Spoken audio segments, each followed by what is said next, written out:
Good evening, everyone. Let us begin with a prayer. Let's remember we're in the holy presence of the Lord, in the name of the Father, the Son, the Holy Spirit. Amen. A prayer for self-awareness.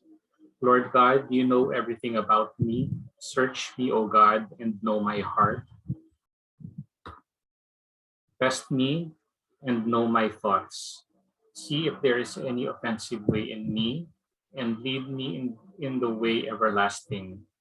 Allow me to know myself, to know and accept myself, my strengths, weaknesses, my successes and failures, my whole self.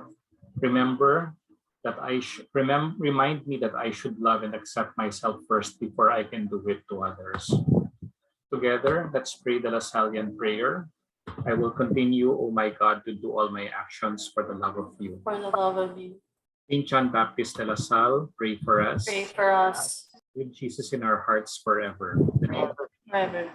Spirit. Amen. Okay, good evening, everyone. Nice to see all of you again. This is our third session. And this is how our session will look like tonight. I think I also shared this lesson plan with you in module number 3. So this is how our session will look like. So I will, there's one group now that I would like to share with us their answer to critical realism, just so we're able to close that particular discussion that we were not able to completely finish last meeting. But no need to worry, because critical realism is actually infuses the entire action research process. That is the parang the central paradigm that underpins action research. So as we go along and learn the different first person, second person, and third person practice, we begin to realize how all of these are important for us to be able to see things beyond what seems to be obvious. These different tools allow us to dig deeper into a particular phenomenon that is our workplaces, so that we have a better appreciation of what it is, as well as a better appreciation of ourselves, which is what we will focus on today when we talk about knowing in action. And especially when we deal with the first tool, which is the Orjai. Okay, so we will take a look at some of the outputs of your classmates based on the assignment that you have submitted. I will give certain comments so that you will know exactly how to do the Orjai properly. Okay, so I will give a critique of selected papers, about 3 papers from your submissions. And then I will give you an opportunity to revise, to rewrite your Orjais based on the lessons that you have learned from the examples that I will show you later. And then if we have time, we will talk about authenticity, which is also one of the important goals of action research. If not, we will tackle this next meeting. All right. So let me just have a quick check. So we're almost complete now. There's one person who will come in a little late na, nagpaalam naman siya. So I think we can proceed. Okay, so the first item of our agenda for tonight will be the critical realism exercise. So let me ask one group to share with us their answers. Let me just flash on screen who that group is. So can you see the example? Yes, So sir. group number 4. So it's De Leon, Bisu, and Dile Esther. So who among the 3 will present what it is that they talked about last meeting? Okay, Charmaine raised her hand. Please go ahead and explain to us what it is that you discussed. Hi, Doc. Hi, everyone. Good evening. So let me discuss in behalf of Group 4. So what really, this situation was based on my experience. So count me in as one of these employees. So as a observation, or as per my own experience, what I observe is that employees are overworked, especially now that we are in a pandemic, and they have a very low morale and motivation, unlike pre-pandemic situation. And then another is there is really low work productivity and performance of employees. Okay, And before you proceed, Yes, sir. so in this particular case, you are trying to explain two things that you are observing. Although I Yes, would sir. think no that there might be a relationship Related, between yes, them. sir, there is a Might be, no, relation. but it's not yet clear as of this point. Go ahead, please, Charmaine. Yes, sir. And then what's really happening in the organization resulting to these observations are there is really a high employee turnover in the department. When I say high employee turnover, there are people who are considered to other roles and other transferring offices. And really sadly is that there are also others who are resigning from the company. And another is there is because of this high employee turnover, actually these are related to, there is a little to no turnover of work or projects to the from the exiting employees to the incoming employee. And then for the low productivity, there is really no or a little formal training and development. What's really happening here, sir, is that when there are newly hires, the internal members of the group are the ones who are training the newly hires. What we do is we have what we call the body system, wherein one of the senior member will be assigned to a newly hire, and he or she is the one to train the newly hire. So there's really, I think what's better word for this is there is really no system on the training and development of the newly hires. And then what's really happening deeply or in the real domain structures, what us employees are really not, are not able to reach into, because we are not in the position, or we or our position does not reach into those paradigm or to those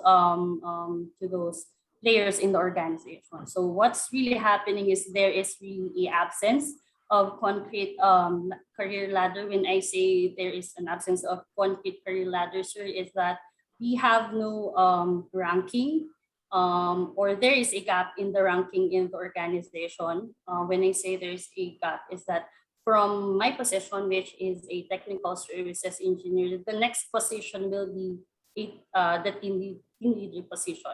And after that, the next position is already manager, or the what we call the area manager. Sorry. So there is really no ladder in between the technical services engineer position going to team leader. You are just considered as a senior technical services engineer because of your years or your stay in the company, or if you are a tenured employee. Next is there is no benchmark for salaries structure within the same industry, because my company monopolized the competition. So there is really no competitor. So there is no basis if the salary is low or if the salary is high. So what's really happening is we have a very low salary, but we have a good benefits.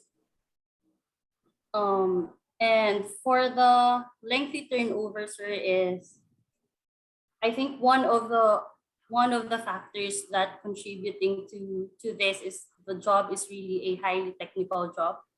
So it is difficult, or it is not easy to create a formal training and development system for the newly hired. So actually my work is also based on a case-to-case situation. So there is, I think it will be difficult to construct a formalized system for that.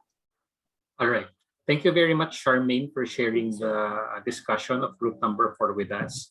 Now, the reason why I ask to illustrate group number 4's critical realist diagram is because it's instructive. No? It shows us the different arrows that point to certain variables. Now, when we talk about critical realism, it is important that we not only identify the things that we think contributes to what it is that we are observing, but also to see how they are related to each other. So in short, it is like formulating hypotheses, right? That this particular variable affects another. No? So if the arrow points to a particular variable, let's say high employee turnover points to overworked employees, then you are hypothesizing that this is the direct cause. This is one of the direct causes of what it is that we observe. In short, we're trying to provide an explanation for the things that we are trying to solve in our organization. Now, another good thing about this is that it really goes to structural elements. So I would think that the three things that you mentioned, yung absence of concrete career ladder, lack of salary scale, and high technical job requirements are truly structural factors. And therefore, they sort of encompass the entire organization. But take note, when we come up with these critical realist layers, we're not saying that this is true. This is something that needs to be validated by asking questions, by getting documents. So that is where the inquiry process actually comes in. Now, I have a question to group number 4. Maybe Charmaine can also answer, or maybe Ms. Lisu and Vidya Esther. I noticed that all of the things that you mentioned here are mostly HR-related things. So might it be possible, let's say, that the overworked employees could be due also to, let's say, high volume of sales of the company? Charmaine, might that be a possible explanation too? Actually, sir, it can be, since when we say we have a high sales return, there are also a lot of work involved in that. Yes, because how you are framing this particular problem is HR focused, meaning that you're limiting your explanation of this particular situation based on HR. And therefore, if you do an action research, it's going to be an intervention that is HR related only.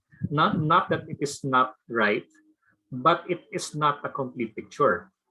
So for instance, if we talk about, let's say, very high sales volume, or let's say a very competitive business environment, then those could very well be viable explanations, right, for employees being overworked. And those are also potential areas for intervention, aside from the HR intervention itself. Do you get what I'm trying to say, Charmaine?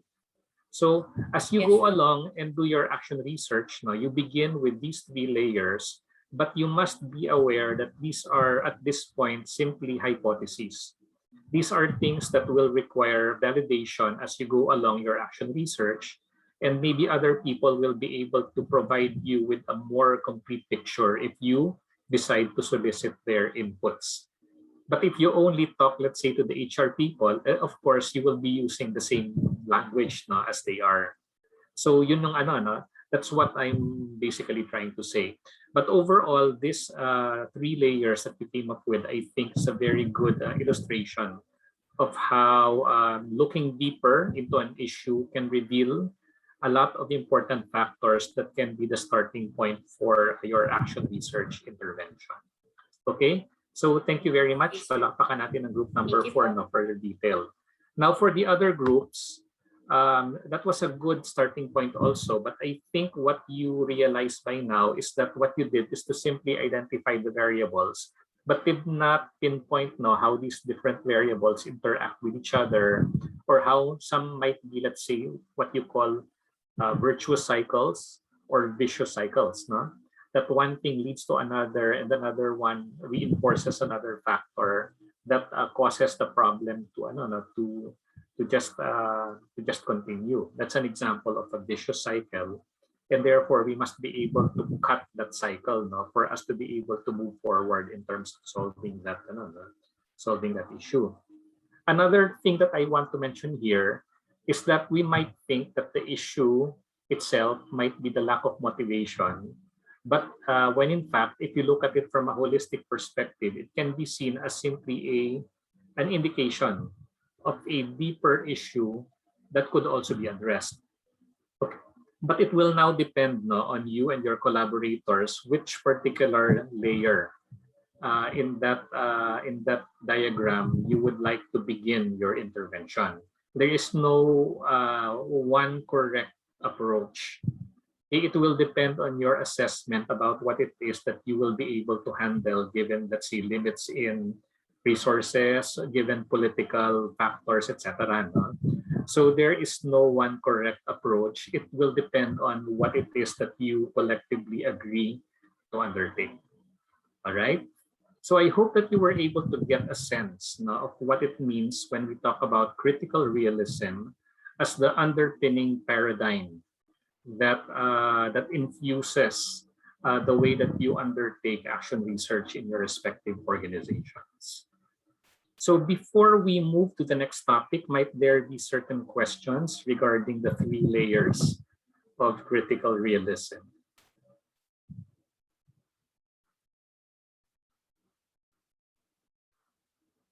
Isip muna.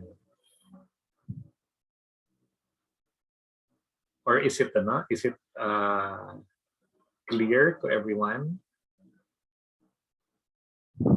Okay. I think baka iniisip nyo pa kung ano yung gusto nyong tanong. If that particular question or point occurs to you, you can raise it later. So baka nagwa-warm up pa yung mga tao, hindi pa sila nakaisip. Para tayo mga diesel engines. Okay. So our next item will be knowing in action. So let me just show you this particular PowerPoint presentation, which will now serve as the takeoff point for our discussion about this notion. Something that I think most of you were able to get based on your answers on the online discussion number 2, which is really again quite inspiring for me, no, going through your sharing. They noticed that I also gave my 2 cents worth, no, by giving a small comment on your inputs for that exercise. Okay, so let's take a look at knowing in action. Okay, how do you know what you know? So there are certain questions that we need to answer when we talk about undertaking action research in our respective organizations. Number one, how do you know what you know? Parang mahirap intindihin, no? But it basically tells us, no, that things are not what they seem. So again, we're going back to that basic premise of critical realism. Number two, how do you inquire in action? Now, this is important because it highlights the characteristic of action research where the researcher is actively involved in the process. No? The action researcher is not detached from the organization, doing a study on a particular organization from a third-person perspective. You are in the midst of action.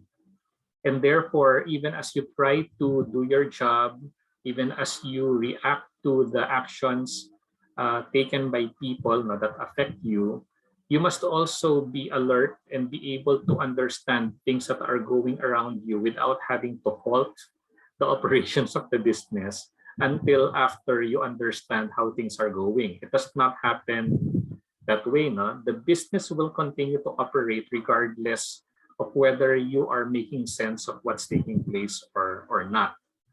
All right.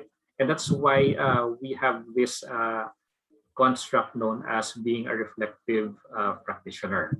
Remember? Okay. The next question is, how do you attend to what you might be learning as you engage in the issues of your action research project? So this is where the reflection and the journaling will come in. Because when you do your action research, it's not only to solve a particular issue or take advantage of a particular opportunity in the workplace. You must also be able to document the lessons learned from the process because you're doing research. Okay, remember that you are wearing 2 hats. You are wearing the hat of the employee or manager in your organization, but you're also wearing the researcher's hat. So you must be able to fulfill the requirements of both the company that you work for and the requirements of the school. Okay, with your requirements for this particular subject. All right. Number 4, how might you do research in the present tense? So again, no, being able to take action and learn from it in the present, no, not from insights from the past, although that is also part of it. And then number 5, how do you engage in collaborative inquiry and action? Now, this last question will probably be tackled 2 or 3 sessions from now when we go into our lessons regarding second-person inquiry, when we already consider the other people in the organization who will constitute your research collaborators. Now, you've encountered this term, reflective practitioner, which I asked you to explain to me, given your understanding. And then we came across the terms knowing in action and reflection in action.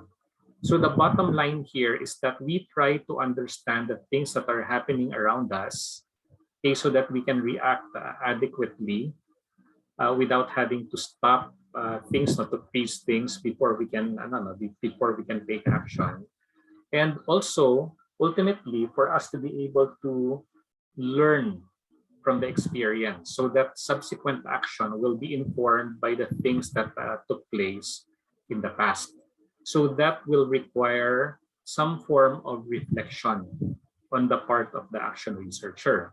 Not only reflection in terms of whether the solution implemented work or not. It's not about the technical issue alone, but it's also about understanding where we're coming from. Now, why did we act this way? Okay, what are the values beliefs and assumptions that colored the way that we look at things and that influenced our ultimate actions in the organization. So we will go back to that later. Now, we also learned that there are different things, there are different processes by which we think and do things. Okay, the first one will be experience, basically the things that we sense using our different senses, no? Seeing, hearing, smelling, tasting, touching, even the things that we feel. Okay, yung mga sakit ng katawan, no? These are things that are also part of our experience. Okay, things that we are thinking about are also part of our experience, no? Even if we are not sensing them physically, no? Even if it's all in the mind. But of course, no, sometimes if there are things that are in our mind, it sort of manifests itself in terms of our physiology. So halimbawa, no, if we feel anxious about a particular situation, it might manifest itself, no, in terms of perspiring or hyperventilating. No? Sometimes it happens, no, and that's unfortunate. No? Parang ganon, all right? Number two would be understanding, meaning that, okay, these are the things that we see around us. We want to make sense. Gusto nating bigyan ng kahulugan yung mga bagay-bagay na nakapaligid sa atin. Now, how do we make sense of it? No? We can make sense of it based on our past experiences. We can make sense of it by asking people questions. Okay, bakit ganito ang nangyari? Bakit parang hindi na motivated ang mga tao? So instead of simply trying to assume based on your past understanding, you can ask people, okay, ba't parang matamlay ka ngayon? You can ask them, and maybe you will be able to get a direct answer different from your initial assumptions or hypotheses. No? Number three, judgment. So this is when we marshal evidence. This is when we test and see whether our thinking actually fits. Okay, tama ba yung ating pagkakaintindi? Tama ba yung pakahulugan na ibinigay natin? No? Ano yung what is it, no, that we decided to do based on this? And then finally, making a decision or taking action. So that will involve the following processes: deliberating, valuing, deciding, choosing, taking action, and behaving. Now, I think something that we often forget is the importance of valuing. Anong ibig sabihin nito? No? It means yung mga bagay na pinapahalagahan natin. So I'll give you an example. For instance, no? Currently, I'm also the graduate program coordinator of the Department of Management and Organization, meaning that I try to attend to the different concerns of MBA and BBA students. Okay, you can just imagine, no, every so often when I open my computer, may dumadating na email sa akin about enrollment concerns, about course crediting concerns, etc., etc. If I decide not to answer all of these inquiries, yun na lang ang gagawin ko buong araw, sumagot ng email. But I'm also a teacher, no? I'm also your teacher. I'm also a teacher in the BBA program.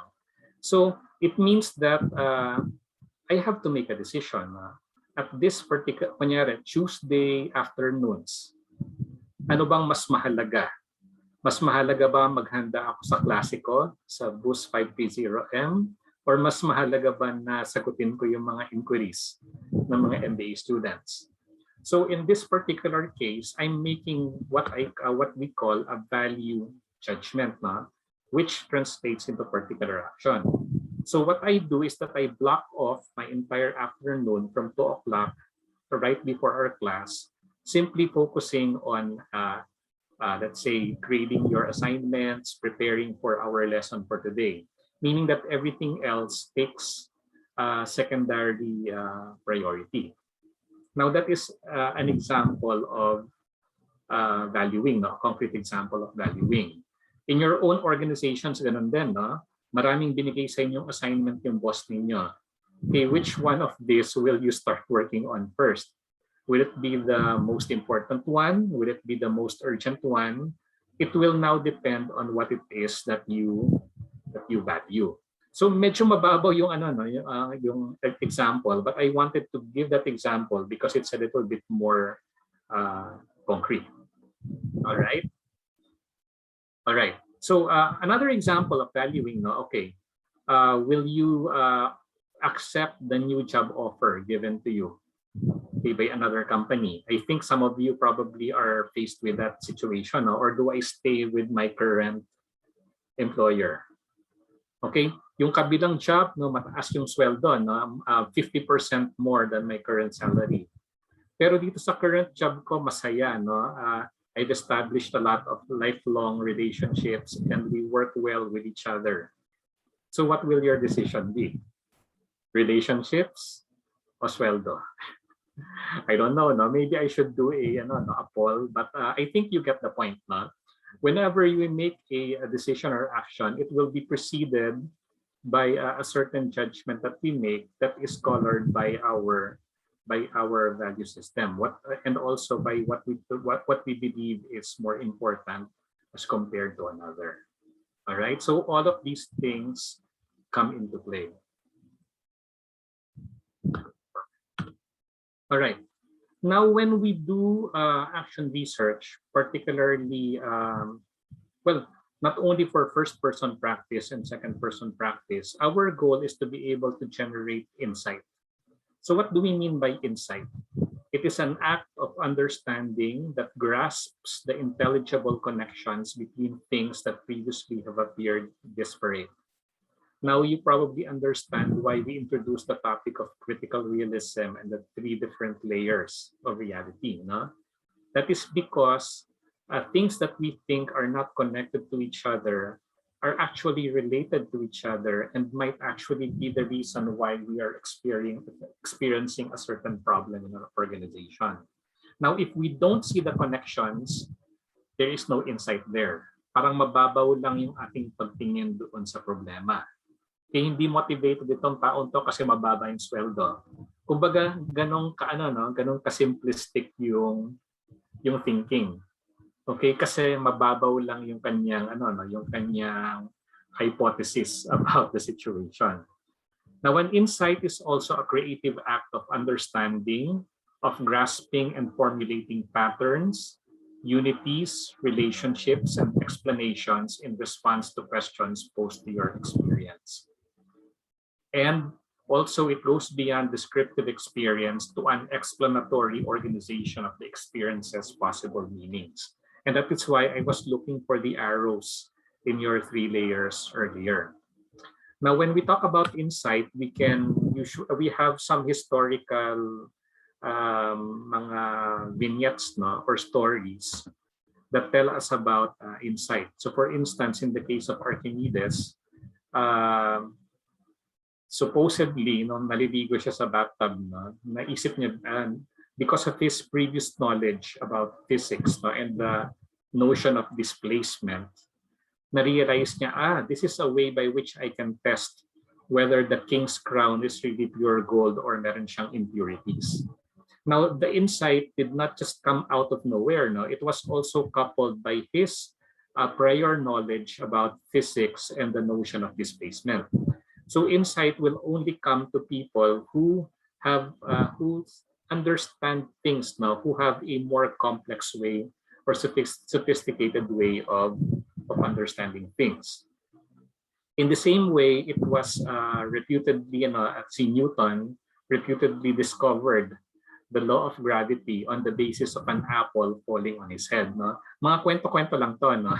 But we're basically repeating the same story here, that he was trying to understand the laws of physics, and nakuha niya yon based on his already prior knowledge. It's not something that just appeared out of nowhere. So insight comes to those who are ready to receive them. Okay. Now, when we talk about the process of human knowing, there is a progression. between what it is that we experience, the things that we observe, okay, how we make sense of the data that we are seeing around us, what judgment we attach, okay, to the things that we that we see, and then the ultimate action that we take. But this particular diagram tells us that all of these different processes of human knowing must be infused with the spirit of inquiry, meaning that we must always be willing to ask questions, to question our, let's say, assumptions and beliefs, so that we might have a more holistic or maybe a more realistic assessment of what the situation is. Because oftentimes, no, because of our limitations as human beings, no, because of our, let's say, education, we're specialized, we tend to see things from a very narrow perspective. Let's say from the perspective of an accountant, or from the perspective of a marketer, or from the perspective of an IT person.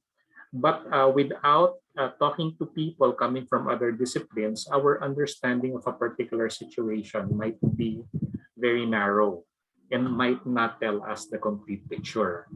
And therefore, it is important that we ask questions from people that know, or from people who might be bringing in fresh perspectives about the issue.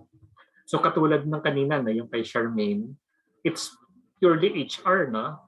The problem was framed from a purely HR perspective, when in fact we know that overworked workers or motivated workers might also be affected by other factors aside from the HR policies of the company.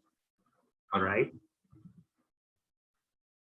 Now, the textbook also talks about the general empirical method, which we know since we learned this from in high school or even in college. And this is something that we will be using throughout the term, and even when you actually do your action research in your organizations, even after the MBA journey. So number one, we must attend to what it is that we see around us. Okay. Number two, we must seek possible explanations. So we're just going back to the process of human cognition. Number three, we must make a judgment about what might be the reason, the most viable reason for the problem that we are facing. And then from there, choose from certain alternative courses of action. This is something that you learn from the case study method, right? Yung ACA ninyo, in decision making. This is something that you learned in quantitative methods also. So let me just give you an example to show you how these different processes of human cognition actually work. No? This is an example. So here, an employee observed how her boss has been giving her a lot of accounts to handle, including the more challenging ones. Actually, one of your Orjay is very similar to this.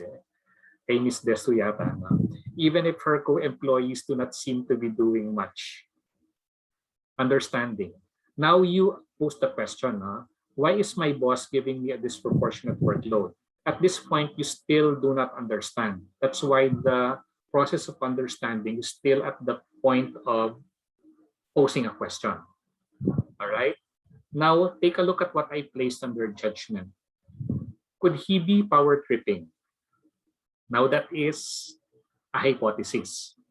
But if you act on it, it becomes a judgment already. But anyway, could he be power tripping? Is he threatened by me and so wants me to be overworked and to commit a blunder? But why would I think that he's power tripping? Now, dito pumapasok yung tinatawag nating pagiging reflective.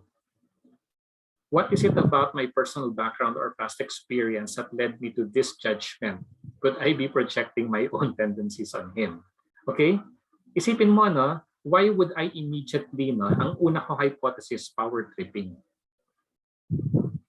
Could it be because ganun ako? Ganun din ako. Meaning, may reflexivity. Kasi pag galit ako sa isang tao, pahirapan ko siya. And therefore, akala ko lahat ng tao katulad ko. Okay, or could it be that you've had an experience like this before from another job?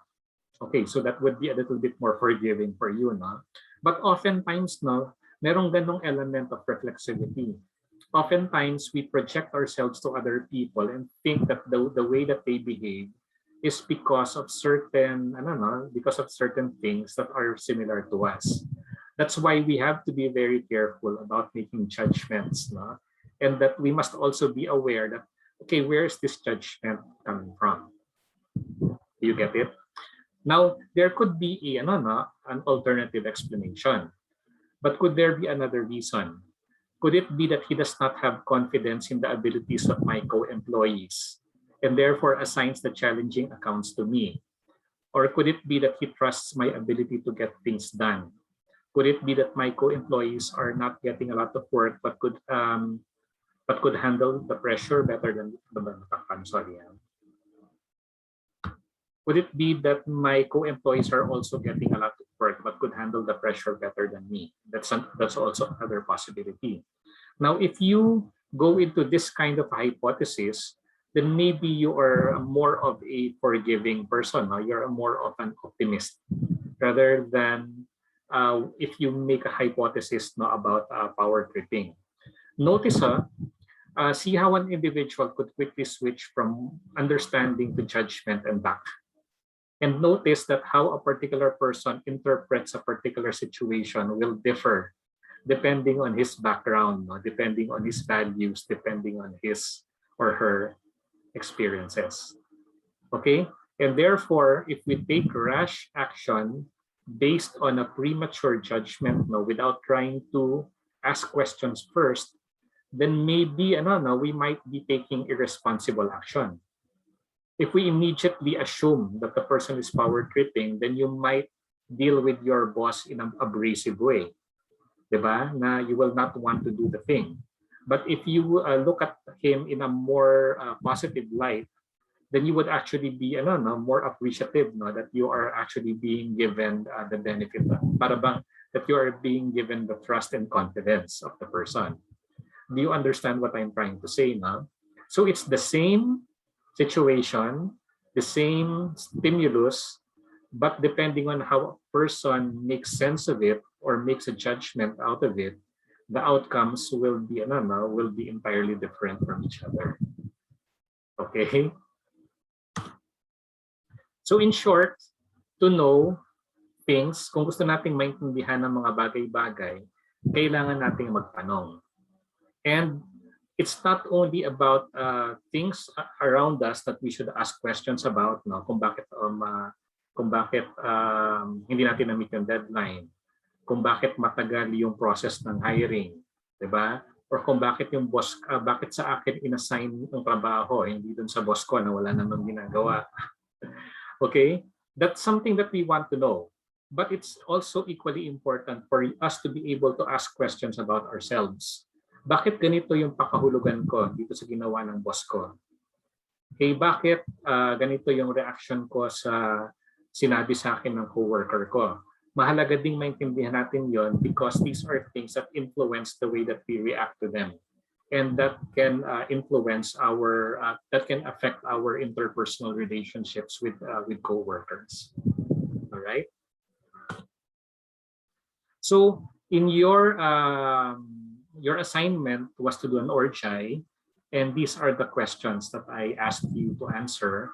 I've seen a few of the ORJAIs. I haven't read everything, but at this point, I would like us to take a look at some of the ORJAI done by your classmates. But before that, no, might you have questions muna based on that brief lecture that I gave you? Think about it for a few seconds. Walang questions? Medyo quiet kayo ngayon. All right, sabi ni Arvic, none sir, but it makes so much more sense now. Okay. You know, as a teacher, no, and some of you I think are also teachers, sometimes ang teacher, pag walang nagtatanong, walang sumasagot, sometimes they would make a rash judgment. Ay, yung mga estudyante ko hindi na naman nagbasa, hindi na maganda sa klase. That could be a judgment, right? But that oftentimes is an unfair judgment. Based on my own experience, sometimes people do not ask the questions immediately is because they're still processing their thoughts based on the inputs given by the teacher. Now, why am I making that judgment? Because I was like that when I was a student. I could not immediately think about what I wanted to say, and now if I have something to say, I have to translate it from my native language to English, and therefore it takes time. And therefore, for those of you who are teachers like me, it's natural that people will not be able to give their feedback when you ask them questions. Now that's another way of looking at things. Anyway, with that aside, okay, we'll now take a look at examples of orgies done by your classmates, and then I will also show you the comments that I made so that you will learn from the experience uh, that we talked about. Is Jose Carlo Atienza already with us right now? Mr. Atienza, are you here already?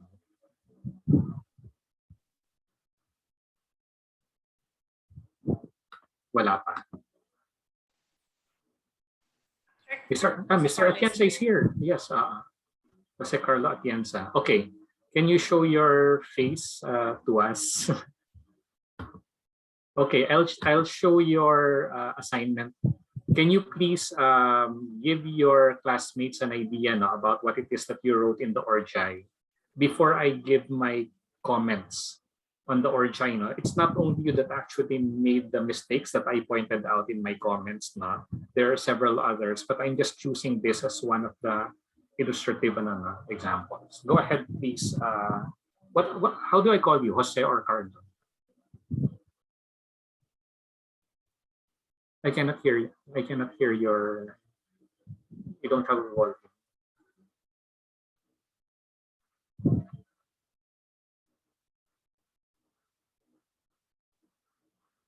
I cannot hear you. Sir, his mic is not working po. Okay.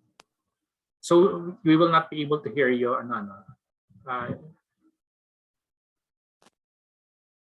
If you remove the mic, will you be able to use just the laptop? The laptop mic. Hello. Ganyan na lang. Sige. Can you explain to us, to your classmates, what it is that you wrote here in your orgi? Basically, sir, twice a year.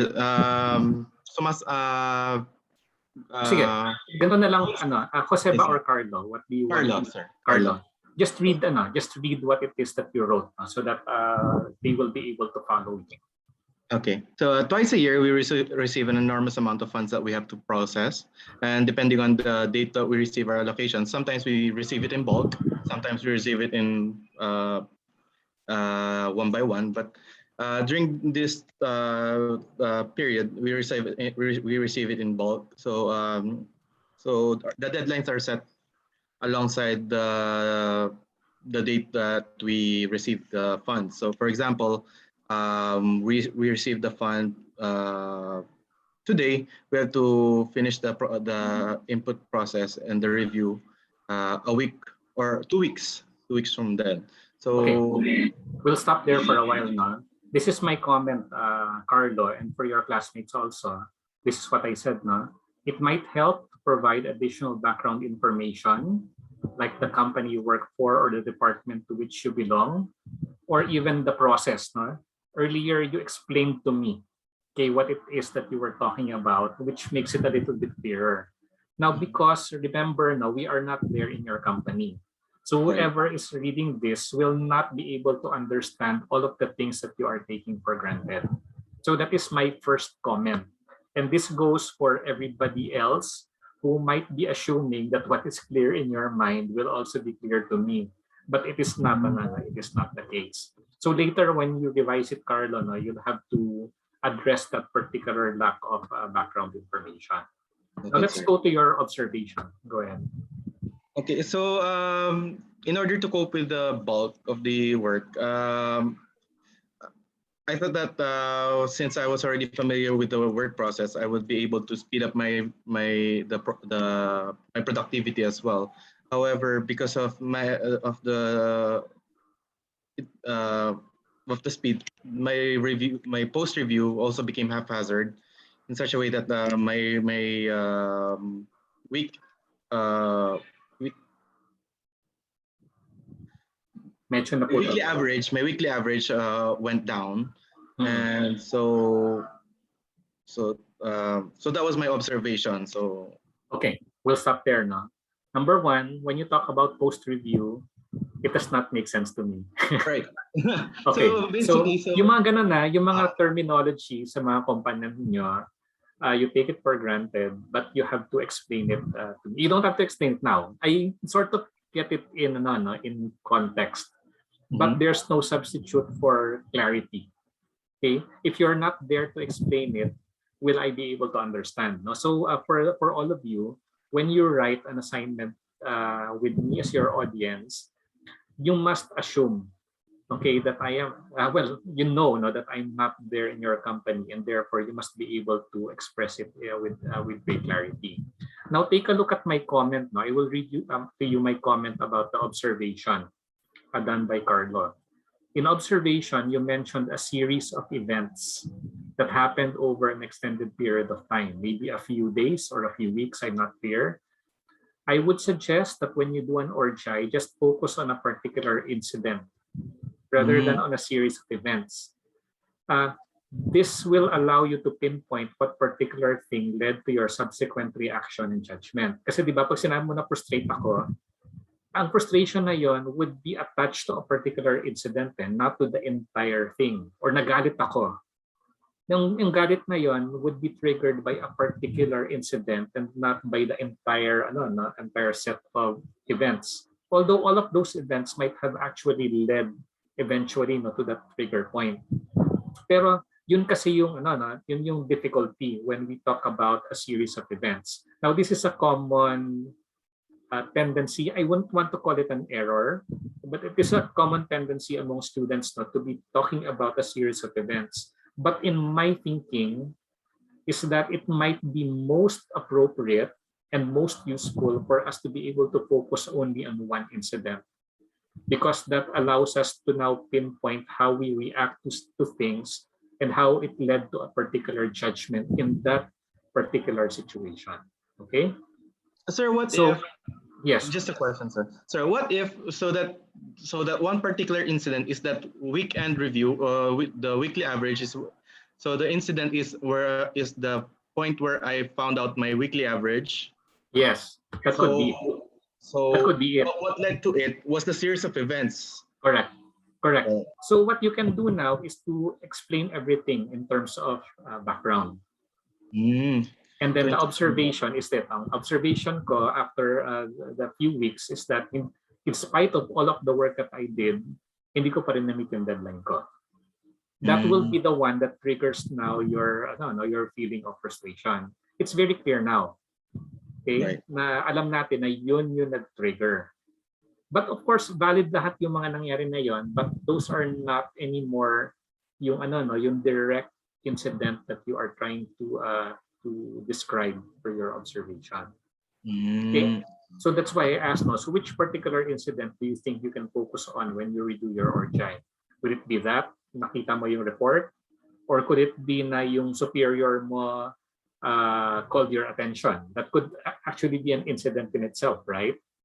Right. Ngayon kung magkasunod lang yon, nakita mo yung report, tapos nagbigay ng feedback yung superior, okay, those are two different incidents, but they are so related to each other, pwede na yon, okay? That will still constitute one particular incident in itself. Now, can you just read the last three? Just read reaction, judgment, and intervention as they are. So for reactions, I felt frustrated. It felt like I let myself and everyone in my team down. So I thought I was doing my inputs the same way I used to do it. And additionally, I doubted the review that it could. I doubted the review since sometimes there are cases where one reviewer issues a different judgment than another reviewer. So I thought it was my own bias. So my judgment.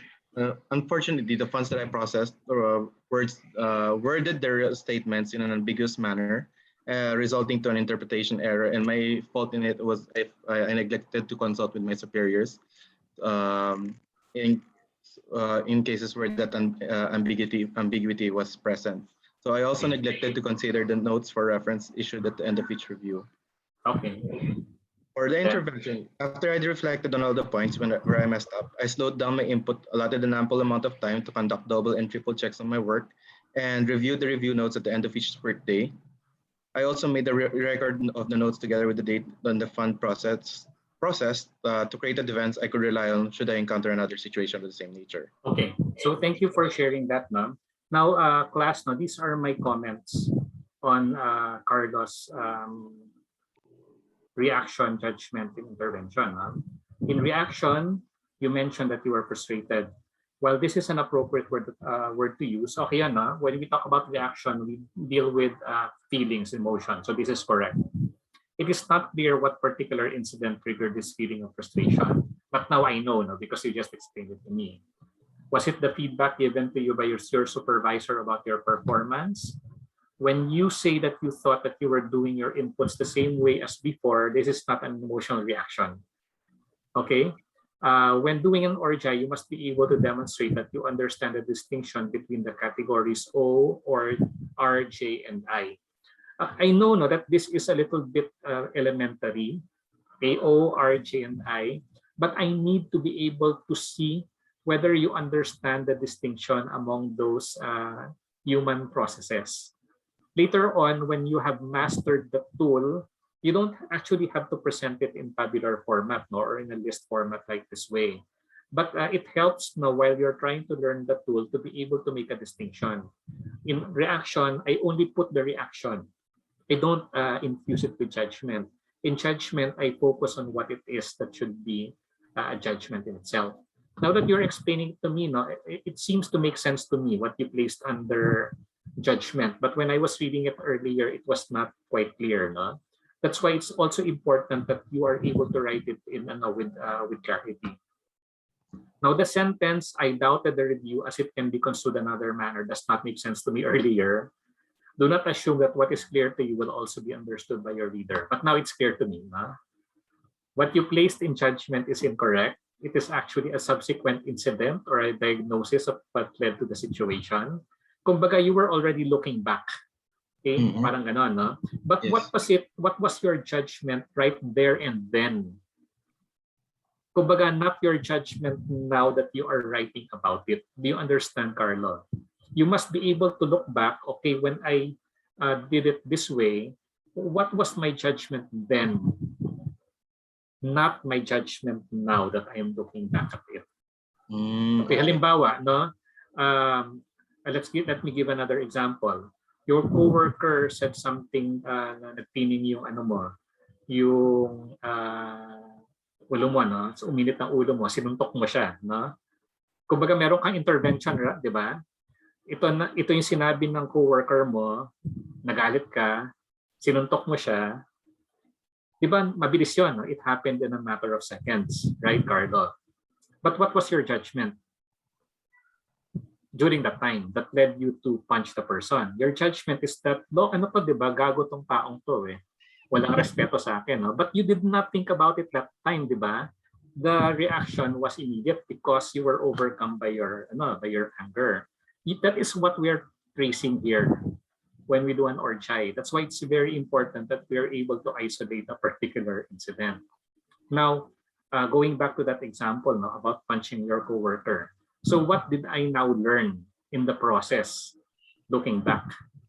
Natutunan ko na ako rin pala, no, madali akong ma-provoke.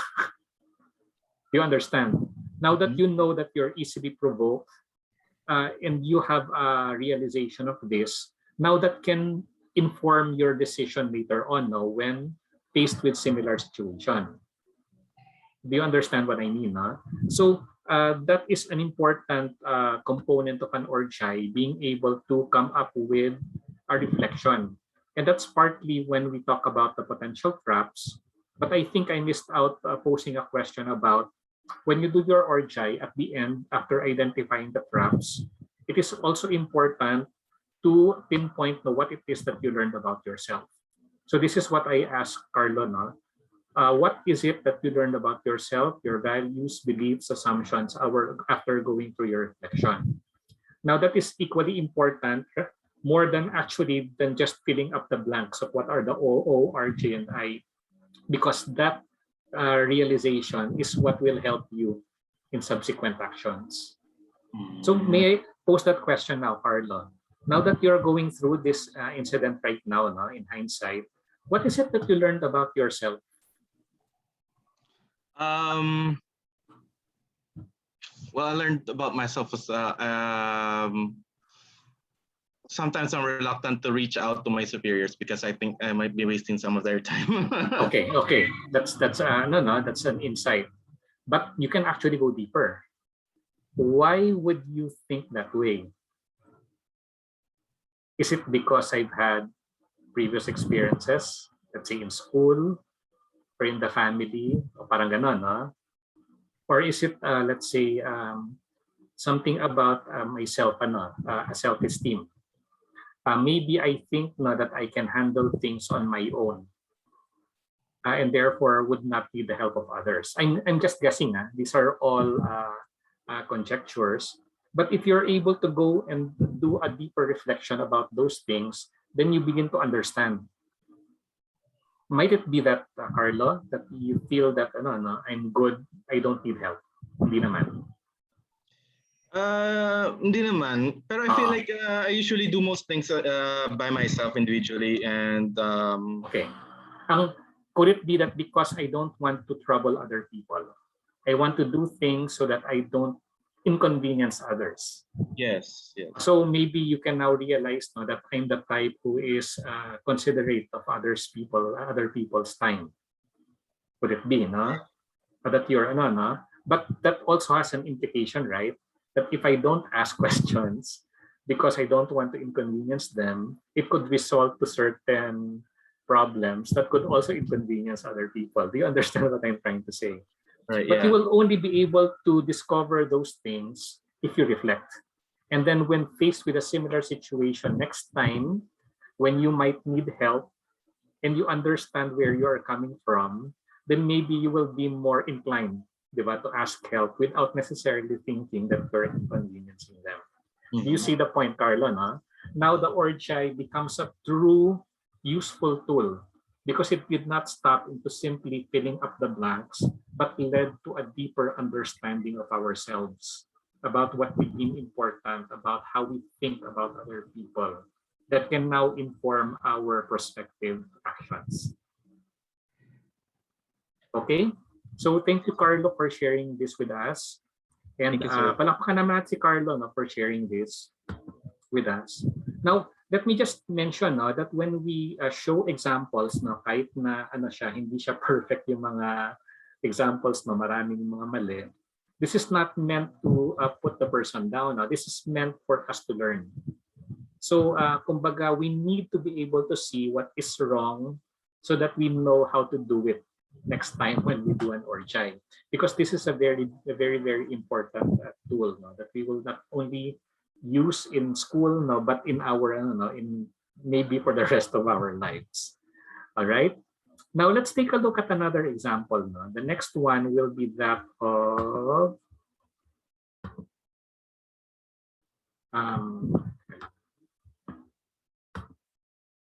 si Jasmine. Is Jasmine here? I saw you earlier. You're here. Hi, sir. Yes po. Okay. So can we take a look at Jasmine's work now? Give us a brief background information about what you were trying to share in your Orchai. Actually, I couldn't think of any recent events. So what I've written is an incident that happened 2 years ago. So before I enter into the government, I worked as a financial analyst for a multinational bank. So it is actually my first job after earning my degree and license. So I have no benchmark for comparison. So I could not also assess my job satisfaction at that time. But I can say that I had a positive working rapport with my colleagues. Okay. So So before you go to observation, Jasmine included 2 paragraphs under background information, which she labeled up here. My comment is that the background information is clear. it gives me sufficient context to make sense of what you placed in your ORJI. So this is something that Jasmine was able to do well. Now let's talk about observation. Are you seeing now what I'm trying to say? Yes, sir. Actually, I read your comment and Yes. actually it makes sense because the trigger point really that I've written is a product of a series of events. So yes. So my observation here is that what happened is my assistant manager went on a 1 month sick leave because of surgery. So I have to handle her tasks, which at that time I was just 5 months in the company and I don't have any idea on the work. So there's an added responsibility from the 9 a.m. to 6 p.m. work schedule. It was changed from 8 a.m. to 12 midnight, adding 8 hours without overtime pay. Then on the first 2 weeks of the task, it was actually bearable, but the critical event happened on the final day of closing the books. So I made the critical error, prompting my head to request a system reopening, which approval is up to the country manager. So in our team, it's quite A big big deal. deal. Yes. Last observation is that I noticed when on the last day of closing, I noticed the disappointment on my teammates' face as a result of my mistake, and the heads were actually discussing what went wrong and how it went.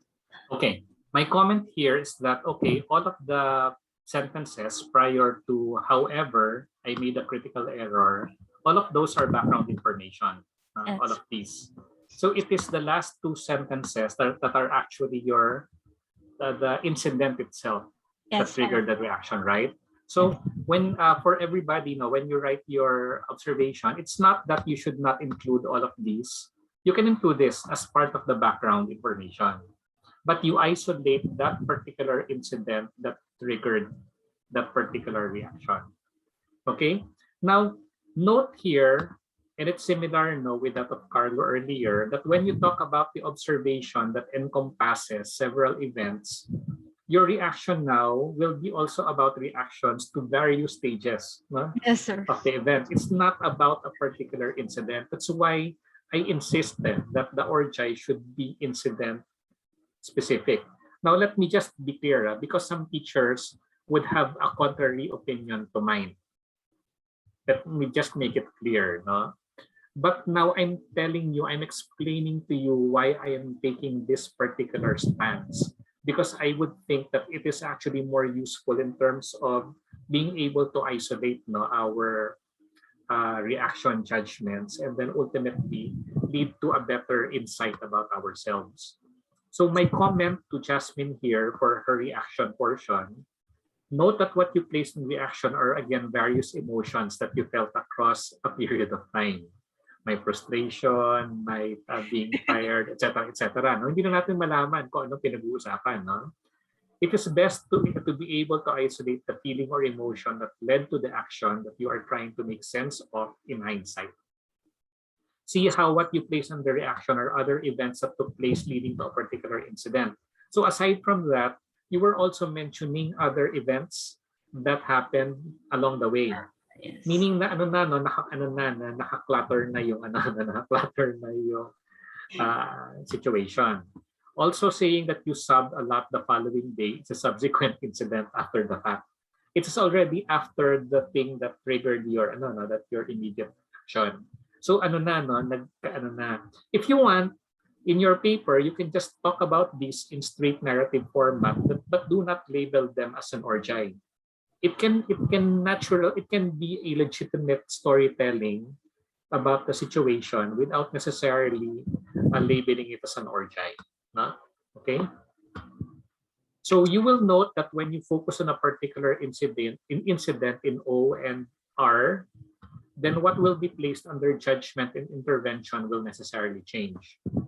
You get it, So talagang mababago yan lahat, If you only focus on a particular incident, yung judgment mo will only be about that particular incident. And then your intervention will be an immediate intervention in relation to the incident at hand.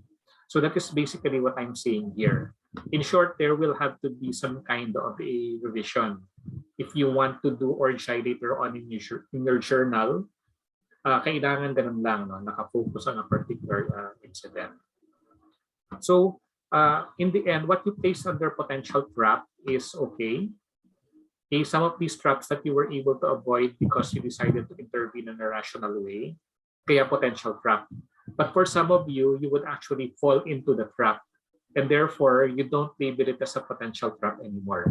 You just label it as a trap that you fell into.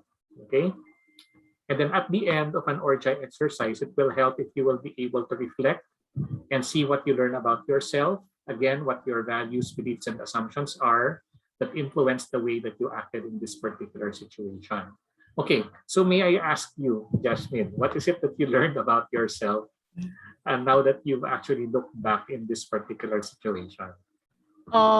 Maybe at that time, sir, I was really too emotional on my job, and I easily get affected on the things or on a few mistakes. So I've learned that it's okay, it happens. And actually on my intervention, sir, I've mentioned that my initial judgment to my teammates was actually wrong. They're just Okay. too emotional that time, but they actually appreciate my efforts. It's just on the final day of closing, they're just too exhausted like me. So they've reacted that way. But overall, yes, overall it happens and it's normal. Okay, okay. So now you're a better person because of Yes, it, sir. going through that particular difficult situation. Yes, All sir. right. But take note, when you do your reflection about yourself, do not talk about other people. You talk about yourself. Okay. When you begin to talk about, let's say, other people, it ceases to become a self-reflection anymore because it's about the other person. So let's just be careful about not going into that direction of the reflection being about others rather than about ourselves, because ORJI is a first-person practice. Okay, it is a tool meant to help us understand ourselves better, not to understand others.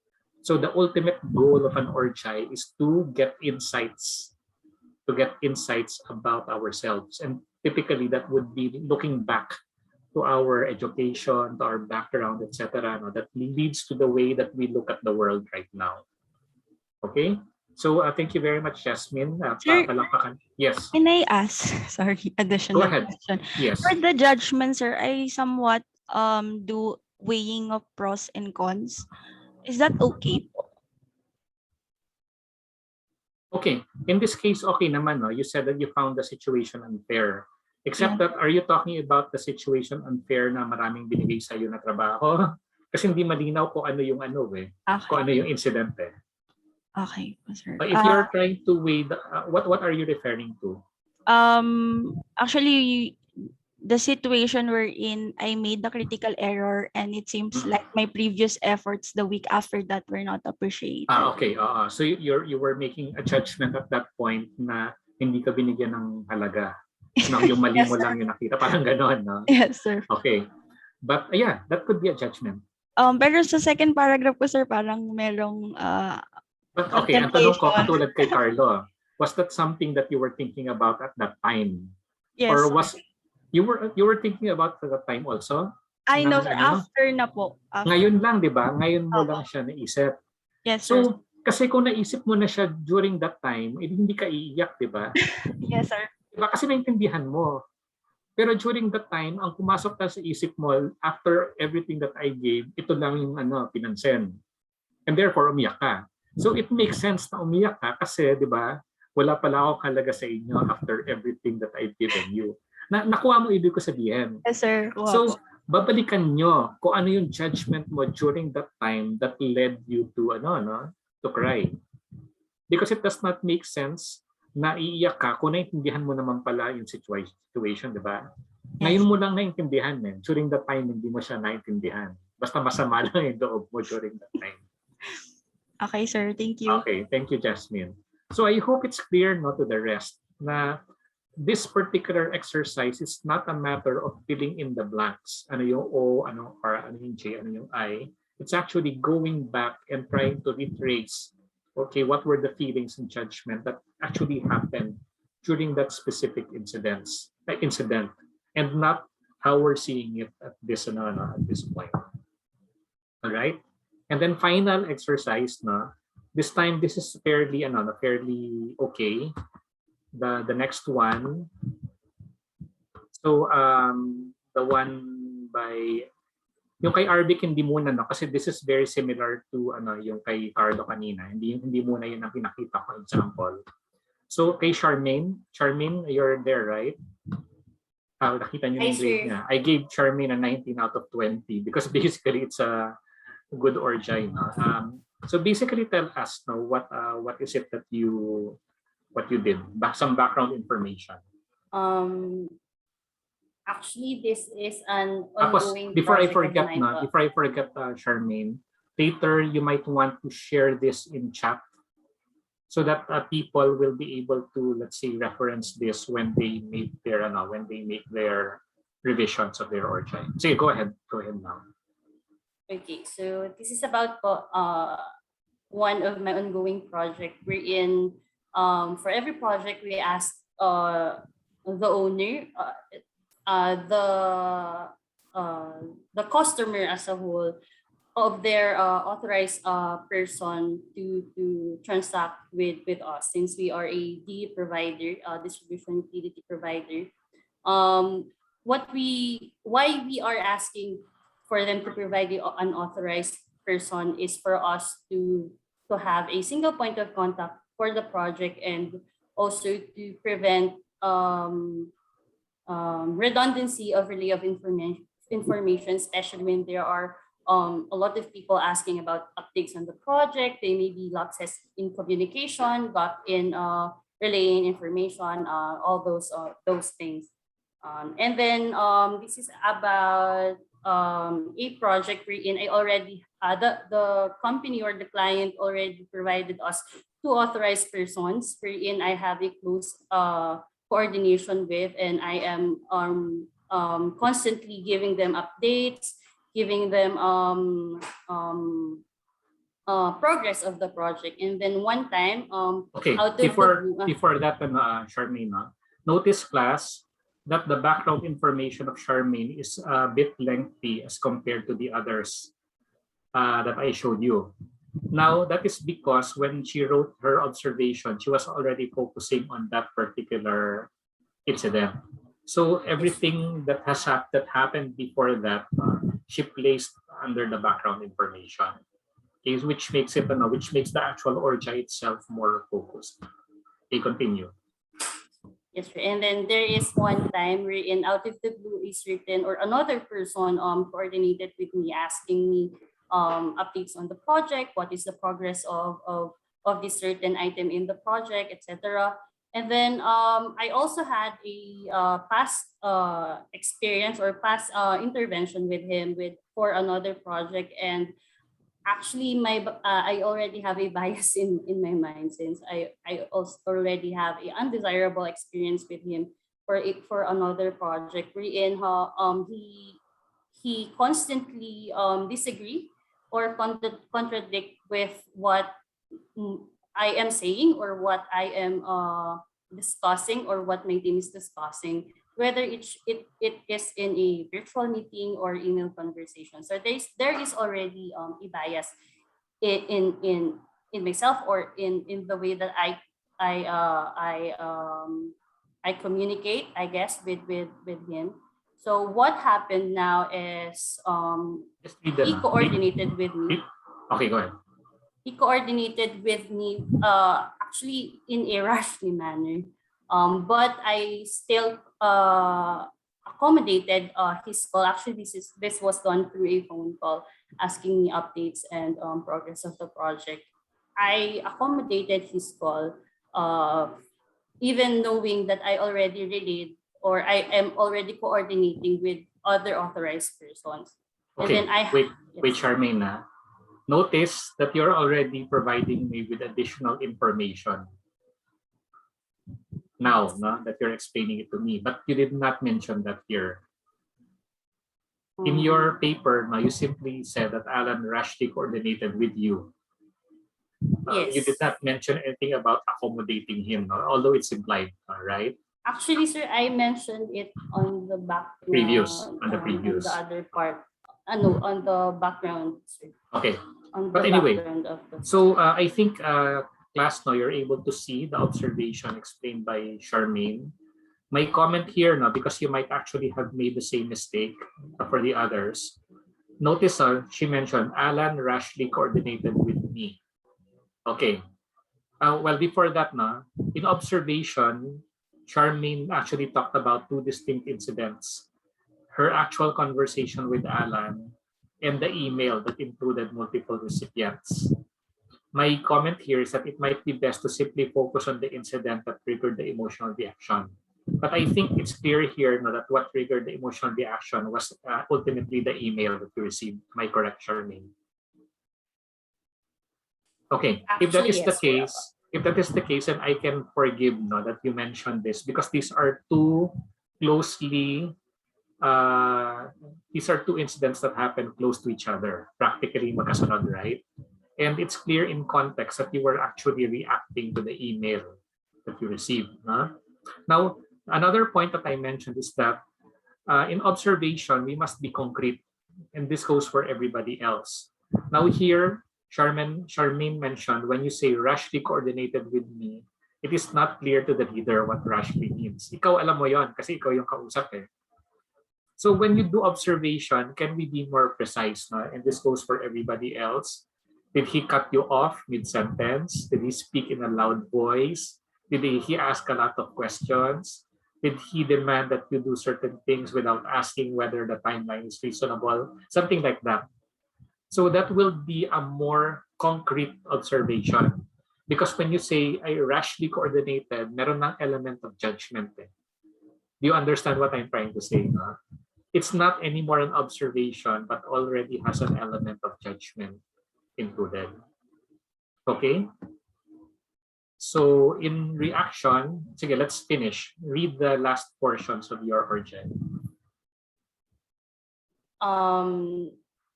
Further action, sir. Or Just read the remaining portion. okay. As for my reaction receiving the email, it's as if all my body's blood literally went up to my head and I felt hot. I was angry and furious. Okay, good. For the judge. That is an emotion. That is a feeling. So that is a correct entry. And then judgment. For the judgment, I considered my anger or my reaction appropriate since I felt betrayed that my intentions are good, but I was made a bad. Okay, and then intervention.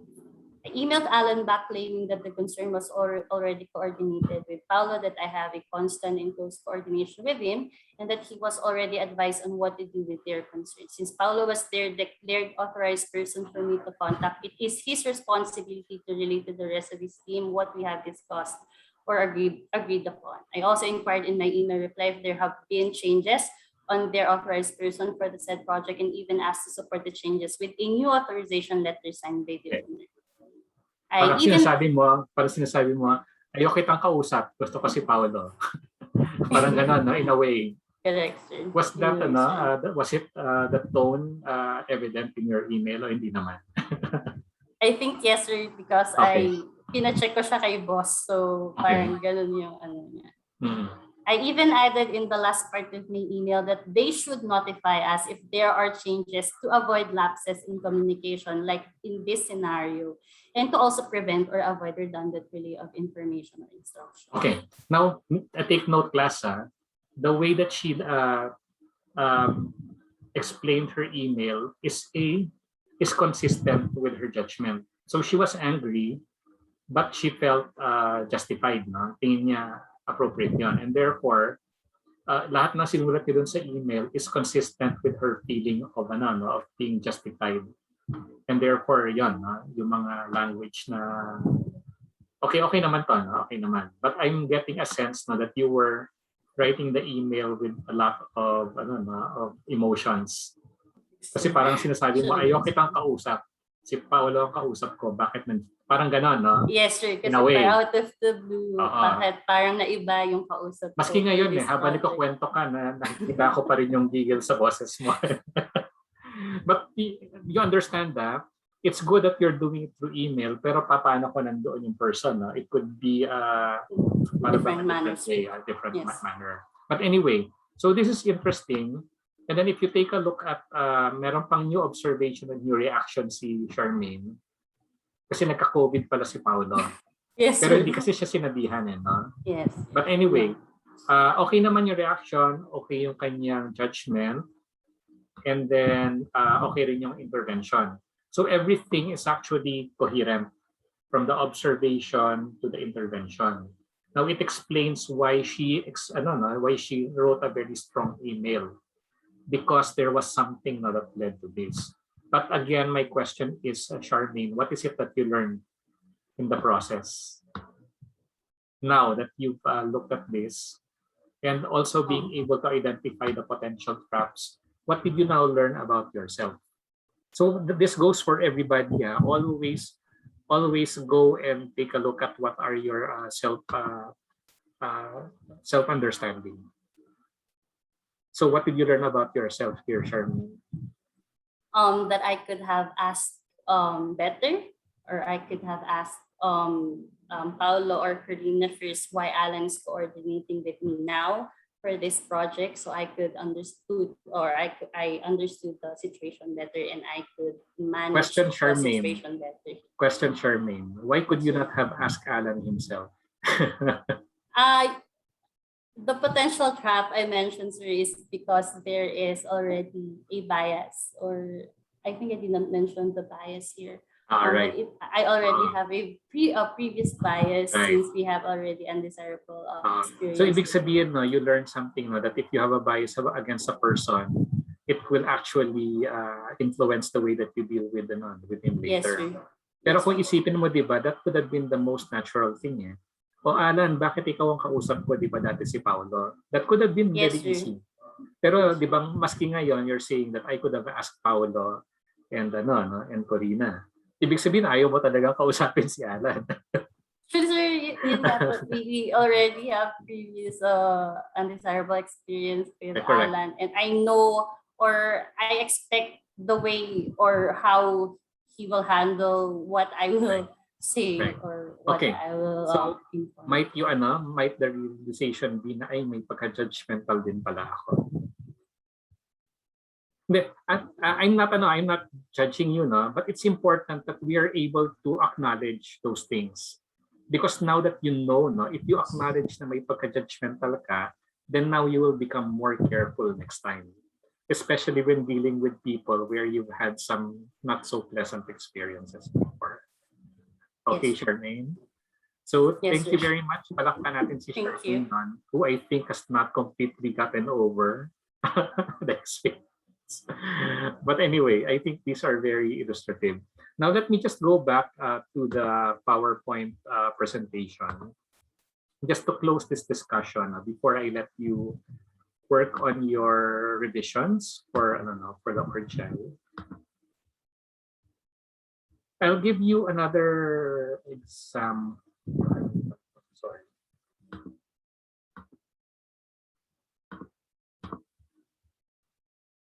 Nasa ORGI na ba tayo? Okay, ito pala ORGI. So we'll tackle ORGI. No? Meron akong mga slides na na-present that might help us para bang understand the inputs that were provided by your classmates in their assignments. So we've already gotten into the territory of first-person inquiry. So when we talk about first-person practice, it means understanding your own beliefs, values, assumptions, ways of thinking, strategies, and behavior. I think I made this clear based on the 3 examples we've seen. And therefore, the goal of first-person inquiry is to give attention to what is happening inside of us so that we understand ourselves better. Now, this is not commonly done. We don't usually talk about our beliefs, values, and assumptions because these are very abstract things. But doing first-person practice forces us to go into these more difficult aspects of understanding ourselves. No? So we must get used to it. So Shine's Orjai model, as you know, includes the four. O, you observe what is taking place. R, you react emotionally to what you have observed. Okay, nagalit ako, natuwa ako, na-excite ako, yung mga ganon. No? And then J, you analyze, process, and make judgments based on your observations and feelings. And then I, actually, my preferred term for I is not intervention, but impulse. You intervene in order to make something happen. But in my thinking, it must be impulse. No, you act based on your immediate reaction and judgment in the situation. But okay, we will accept both intervention and impulse. Now, Orjai allows us to recognize feelings and distinguish them from cognitive processes. But it's important not for us not to set aside the feelings, because the way that we make that we take action, the way that we decide on things, or the things that we want to buy, the people that we would like to be friends with, are all largely based on emotions. Science have told us that human beings are not strictly rational in their decision making, and mostly our decision making is colored by our emotions and based on what we think is important or not. So that is where our value system comes into play. It is not all about being logical and rational. So that is where your rational and emotional selves actually play a tug of war in our heads. No? So emotions as well as thoughts are part of the knowing process. We need to be able to recognize and acknowledge the role that feelings play in the formation of judgment and in taking action. Okay, so what you learned in quantitative techniques and decision making is just one aspect of decision making. Action research teaches us that emotion really it plays a very, very big role in how we make decisions. So this slide basically tells us what our basic emotions are. So when you talk about reactions or emotional reactions, well, these are let's say a vocabulary list that you can use. Okay, and then can you imagine there are different phases for each of the emotions. That's how complex we are as human beings. Now, focusing. It provides a valuable method of listening to experiences within the body by noticing how you feel and having a conversation with that feeling in a friendly way. Now, for some of us, we might be setting aside how we feel, but oftentimes our body has been engineered. Biology has designed our body so that because it knows that the tendency is to protect ourselves, to protect ourselves from danger, to protect ourselves from sickness.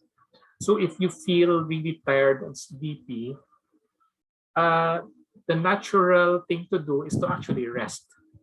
But what we're doing right now is that we take an energy drink, or let's say something that will keep us, that will keep us active. Maybe sometimes we need to do that. But when our body tells us to do something, we must listen to it. So for instance, if I have symptoms of flu, like last week, when we had our class, I had to force myself to go into class. But my body was already telling me, lie down, you have to rest. But I didn't want to be absent. But that's an example. But be prepared that when you go against what your body tells you, then it means that your recovery will actually be much longer. Right. So this is what we did, Orjai. And then when you read Shine, we also identify the different potential traps that can happen in each of the different stages. So under observation, you might make a wrong perception about what it is that you observe because your eyes are colored, let's say by bias, just like what happened earlier by Charmaine. And then under reaction, there might be an inappropriate emotional response. All right.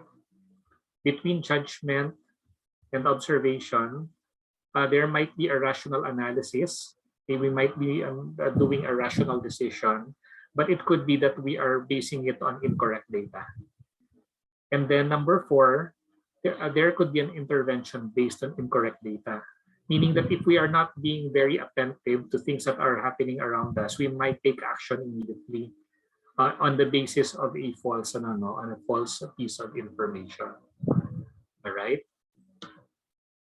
So these are the four traps. No? And when you do your ORJI, you must be able to identify the traps that you actually fell into, or potential traps that you were able to avoid because you were able to anticipate based on your self-knowledge. But in addition to identifying the traps, you must also be able to provide para bang your reflections about what it is that you learned about yourself. Now, the last part of this particular slide shows an example done by one of my students. No? I'll just share this PowerPoint slide with you later if you might want to make a reference to it. Notice that the background information encompasses 2 slides because there's background information that is important for us to make sense of the ORJI itself. Okay? And then in the ORJI, there's the example. So my student, who was my advisee, I think last term, so she felt upset and irritated with her coworker. I did not let him finish stating his concern, as I know that what he will say is against something that is against what the company wants. Again, this particular person, like Charmaine earlier, meron na siyang bias doon kay Daniel. And then I had this judgment that Daniel has never been supportive in the company's undertaking. And it doesn't deserve a spot in the company as he has several complaints. Yung para bang lagi na lang nagko-complain, okay, na antagonist. And because of this, he cut him short and then parang sinigawan niya rin, pinagtaasan niya rin ng boses. Pero let me just explain to you that this particular person, si Daniel, ultimately, when this student of mine did her action research, became her closest collaborator and was actually one of the critical persons that made her intervention in her action research very successful. And now I think the relationship is so much better. Kasi now that student of mine realized that it was all her personal biases that was causing the problem between the two of them. Kasi siya yung nasa managerial position eh. But when she was able to anticipate, when she was able to understand her tendencies better, which is reflected here now, let me read it for you. So this is what her reflections were. After the incident, I reflected and asked myself why I behaved that way, and here are my realizations about myself. I am a type of person that highly values the set protocols of a company.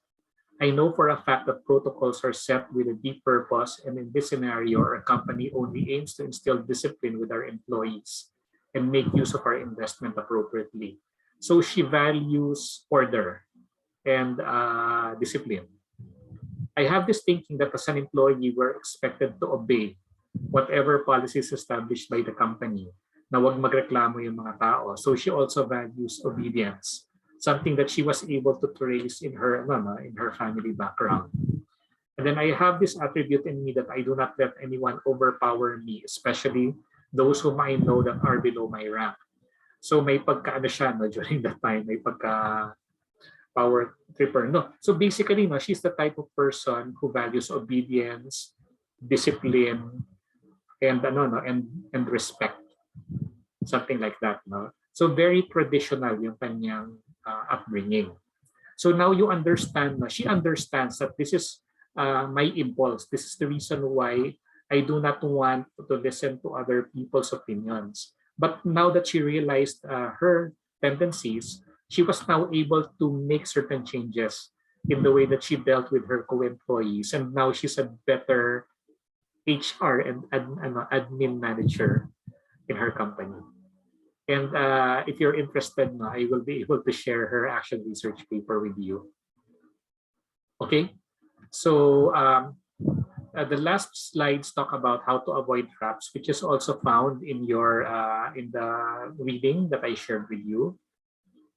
And then I think this is an opportune time to talk about how important it is for you to be able to keep your journals, because oftentimes now when things happen to us, we would oftentimes forget what happens now, what were the feelings that we had, what were the judgment that we had at a particular time. If we will write about it, let's say a few months from now, magka-clutter. So it will be best for you to be able to document these things while they are still fresh, while the experiences are still fresh.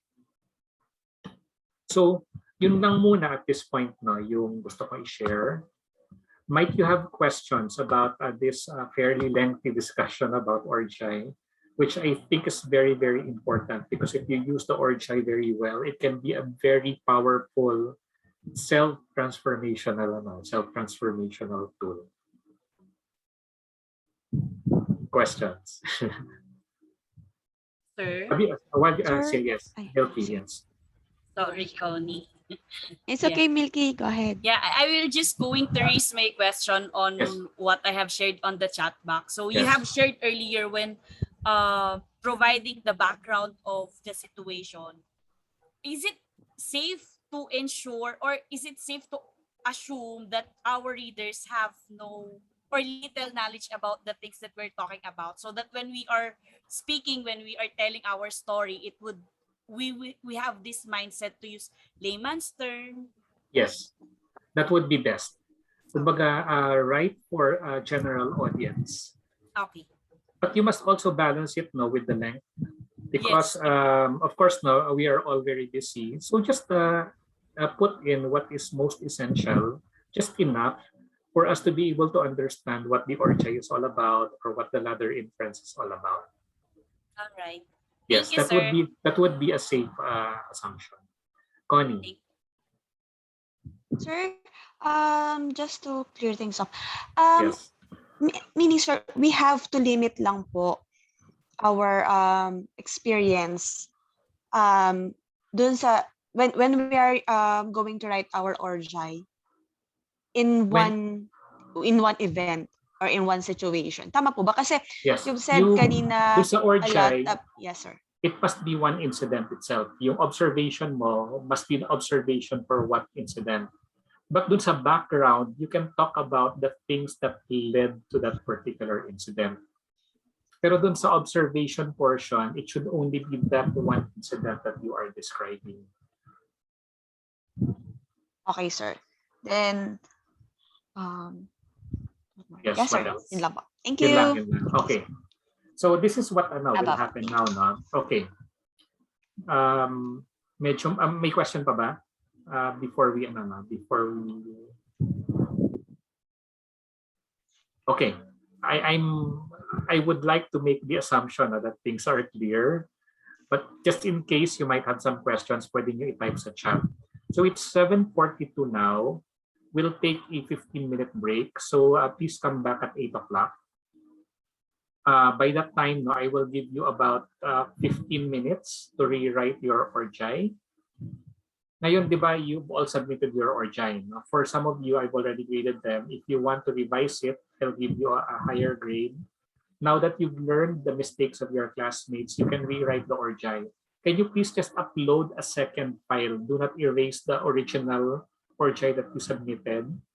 And then I'd like to already be able to address the weaknesses of your Orjai based on the examples that I gave earlier, no? Based on the experiences of your classmates. So 8 o'clock, we resume, and then I'll give you an additional 15 minutes to write your Orjai, but you can submit your revised Orjai by 11 o'clock tonight. Bukas pa naman yung assignment tab. By 8:15, we will proceed to our next topic. So we'll take a break for a while, and I'll see you at 8 o'clock later.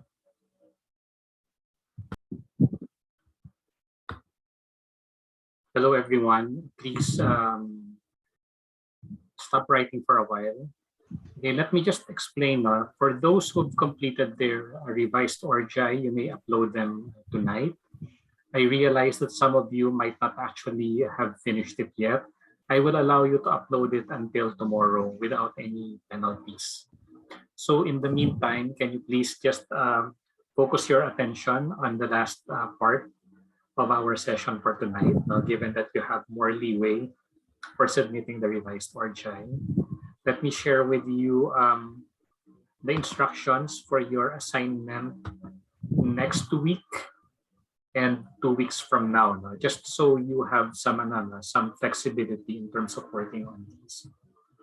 So for November 10, next week, I would like you to read the chapters in your textbook that talks about the ladder of inference and the double column. So by this time, I think you get a sense now that the design of the course is for you to read and to do the tool.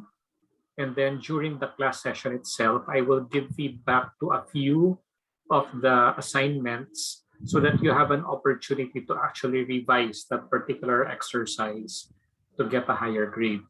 So the same system that we did for ORGI, we will also do for the ladder of inference and the double column. Okay, if you take a look at our module number 4, I think, in Canvas, you will see that there are several videos that I included there that have something to do with the ladder of inference and the double column. If I have not yet made that available, I will make it available later. But you can also watch those videos because the advantage of those is that they have actually simplified what these different tools are and have provided us with parang certain context by which they can be utilized. But there is no substitute for actually going through the assigned chapters that you should read, no? Because that's where the explanation for why these different tools are important. And then 2 weeks from now, the instructions for constructing and selecting the issue are also listed. So in Canvas, you can take a look at Module 3, which indicates the file titled Day 3 Lesson Plan. So the instructions are listed there if you want to look at them, okay? So at this point, I'd like us to take a look at these few slides that talk about authenticity. So when we talk about knowing in action, the goal for the action research student is, and also as an MBA student, is for you to be able to say that you have reached a level of authenticity. What do we mean? It means that you go through the different processes of human cognition, the one that we discussed earlier, namely experiencing, understanding, judging, and decision-making, but in a certain way. Meaning that, okay, you pose the following questions. Have I been attentive to data, to the things that are around me? Okay, have I been intelligent in my inquiry? So do I reserve making judgments until after I have gotten more information, after I have weighed evidence, all right? And have I been responsible in taking action, which would also include talking to other people, getting their viewpoints, so that we have a holistic understanding of the situation or of the issue before we take action that might have certain implications for other people.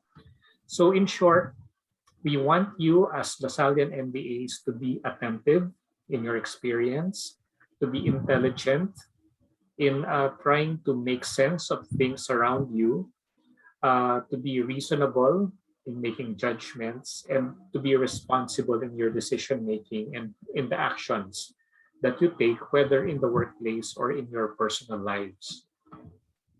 Now, sometimes, as human beings, we do fall into a trap, or we succumb to our frailties, to our human weaknesses. Sometimes we turn a blind eye. Sometimes we refuse to ask questions, maybe partly because we're stubborn, or partly because we're shy. Those are things, or maybe we think that we know better than others. Sometimes we ignore awkward or disconfirming questions, especially when these things have something to do, let's say, will make it awkward for other individuals within the workplace. Okay, there are instances when we refuse to face unresolved feelings, even if we know that this might have an impact in terms of our, let's say, future relationships. There are times when we are unreasonable in our judgments because our way of looking at things have been colored by our past experiences, right? Sometimes we settle for what is comfortable rather than what the questions evoke, or rather than with what ought to be done. And sometimes we resist the evidence and try to escape responsibility, especially if there's somebody else who can be blamed, let's say, for our inaction in certain things that happen in the workplace. Now, there are several things that destroy authenticity, and they are listed here according to each of the different processes of human cognition. So it's important that you are aware that these can be construed as unauthentic behavior. And therefore, as Lasallian managers, as reflective practitioners, it is important that we are aware. We are aware of whether we are engaging in such kinds of behavior. And once we are aware now that we are, let's say, doing some of these things, it's imperative that we're able to find a way to make ourselves better people, because that is that's one of the important goals of doing action research. Okay, so we must avoid suppressing discussion or dissent just because other people take a position different from us does not mean that they are wrong, okay, and that we are the only ones that are correct. We must avoid lying or trying to cover up certain evidence, not to make ourselves look better, but at the expense of another person. So there are issues of ethics here. We must, of course, avoid cheating, destroying resources, and being unjust. No? Even if we even have to be explicit about these different things. Now, it's easier said than done. But what I'm trying to say is that it begins with a self-awareness. It begins with self-reflection. It begins with acknowledging, okay, that we are weak in certain areas of our lives, because only by accepting things as they are can we move forward and make a change, not only in our organizations, but in terms of our personal lives. Now, this is the exercise that I would like you to do tonight, and you must be able to submit this. It does not have to be a novel, no? The questions are actually very straightforward. So there are two questions. Did I behave in a way that diminished my authenticity in any of the following? In terms of experiencing, understanding, judging, or making a decision or taking action. Now take note, the keyword here is any. So it can be one or two of these different processes. It does not have to cover all four. Okay, one or two will suffice. And then explain the details, so why you think it diminished your authenticity. So you can go back to the list that I provided you earlier. You can provide a little bit more detail so that I'm able to understand what it is that you're talking about. Some background information, as you know, might be helpful. And the second question is, as a reflective practitioner, how should I behave if faced with a similar situation? So you are supposed to submit it in the assignment tab that I've created here. Yung class exercise being authentic. So you can just click on assignments, or you can click in module. Maybe let's take a look. Click on module. We're in module number 3. And then when you click on class exercise, you will be able to see this. No? And then you submit whatever that you were able to come up with tonight, no? in Word file. So ito na muna yung i-prioritize ninyo so that I get to read it already. And then the revisions that you want to do for your ORCHA, you can submit instead tomorrow. All right. So let me see. Okay. So it's 8:30 now. In my best estimate, 30 minutes will be enough for you to be able to finish. the exercise on authenticity. If you're able to finish it and submit it through Canvas, we will not have anything to do anymore. You may leave. You may leave the Zoom meeting. If you have questions, you can just type them on chat, so that we don't disturb the others. Is there a question by Shelo? Is there a specific time tomorrow na deadline po for the ORCHI? No particular time. So when I say tomorrow, it can be midnight tomorrow. But wag niyo na masyadong kahirapan ng sarili niyo. If you're able to finish it tonight, submit it tonight so that you can already rest tomorrow. That is my suggestion. Okay. Any other final questions before I let you do the final exercise for tonight? All right, so you may begin working on the exercise of authenticity. I will just be here, but let me remind you that I will close the Zoom meeting by 9 o'clock. So the questions must be posted before that time. Okay, you may continue working. Thank you, sir. Thank you, sir. All right, ito lang naman ako kung kailangan niyo magtanong.